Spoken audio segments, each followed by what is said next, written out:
11 साल पहले जब प्रधानमंत्री नरेंद्र मोदी ने देश की बागडोर संभाली, तब एक सपना देखा, नारी शक्ति को मजबूती देने का सपना।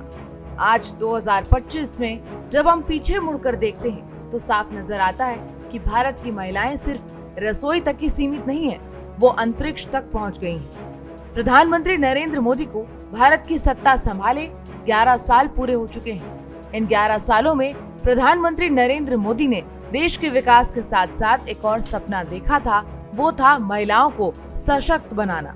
प्रधानमंत्री नरेंद्र मोदी का ये सपना अब पूरा हो चुका है।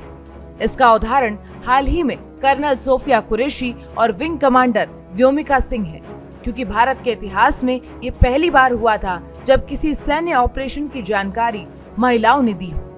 मोदी युग में महिलाएं घर के चूल्हे से निकलकर चांद तक पहुंचने में कामयाब रही। प्रधानमंत्री नरेंद्र मोदी का ये मानना है कि एक देश तभी विकास कर सकता है जब उस देश में रहने वाली महिलाओं का विकास हो। पिछले 11 सालों में भारत सरकार ने सामाजिक, आर्थिक, राजनीतिक और कानूनी क्षेत्रों में महिलाओं की भागीदारी बढ़ाने के लिए कई योजनाएं चलाई। इन योजनाओं से महिलाएं सिर्फ आत्मनिर्भर ही नहीं बनी, बल्कि उन्होंने अपने काम से भारत का सर गर्व से ऊंचा भी किया। बेटी बचाओ बेटी पढ़ाओ योजना भी काफी अहम रही। इस योजना के तहत बेटियों की शिक्षा और भ्रूण हत्या को रोकने पर विशेष ध्यान दिया गया। 2014-15 में लिंगानुपात 918 था, वहीं 2023-24 में बढ़कर ये 930 हो गया। और अगर शिक्षा की बात करें तो 2014 में स्कूल में लड़कियों का नामांकन 75.51% से बढ़कर 2023-24 में 78% हो गया है। सुकन्या समृद्धि योजना भी एक अच्छी पहल रही। इस योजना को लागू हुए 1 दशक हो गया है।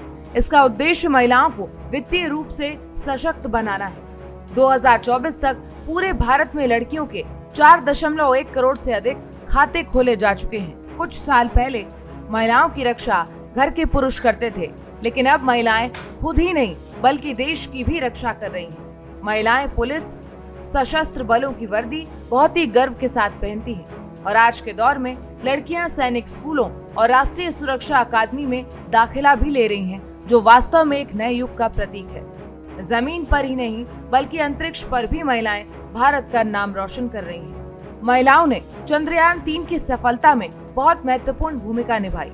इतना ही नहीं, पूरे विश्व में सबसे ज्यादा पायलट आज हमारे देश में ही हैं।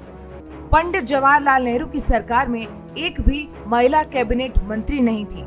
मोदी सरकार ने राजनीति में महिलाओं की भागीदारी बढ़ाने के लिए नारी शक्ति बंधन अधिनियम लेकर इसे एक नए मुकाम पर पहुंचाया। इसके तहत लोकसभा और राज्यसभा ने 33% सीटें महिलाओं के लिए आरक्षित की।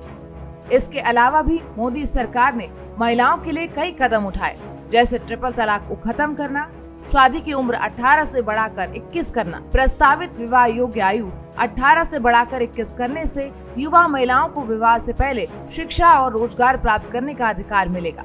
इसके अलावा मोदी सरकार ने मातृत्व अवकाश को दोगुना यानी कि 26 हफ्ते का किया, जिससे अब भारतीय कामकाजी माताओं का समर्थन करने वाले सबसे प्रगतिशील देशों में शामिल हो गया है। आपकी इस पर क्या राय है कि 11 सालों में नारी शक्ति में कितना बदलाव हुआ? हमें कमेंट बॉक्स में जरूर बताएं। देखते रहिए भारत एक्सप्रेस।